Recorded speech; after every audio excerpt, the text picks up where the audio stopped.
નમસ્કાર દર્શક મિત્રો, સ્વાગત છે તમારું મનન ટાઈમ ન્યૂઝમાં। વડોદરા શહેરમાં તોફાની તત્વો બન્યા બેફામ।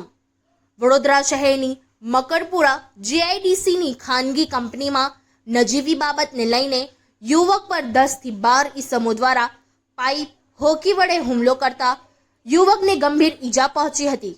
ઉલ્લેખનીય છે કે આ મામલામાં હજી સુધી માંજલપુર પોલીસે કોઈ કાયદેસરની કાર્યવાહી કરી નથી। કંપનીના સંચાલકને રજૂઆત કરવામાં આવી છે કે આનો ન્યાય જલ્દીમાં જલ્દી મળે। પ્રાપ્ત માહિતી અનુસાર 10 થી 12 ઈસમો દ્વારા કહેવામાં આવ્યું કે તું બાઇક કેમ સ્પીડમાં ચલાવે છે તેવી નજીવી બાબતને લઈને યુવક પર જુમલેન હુમલો કરવામાં આવ્યો હતો। હુમલાના સીસીટીવી સામે આવ્યા છે।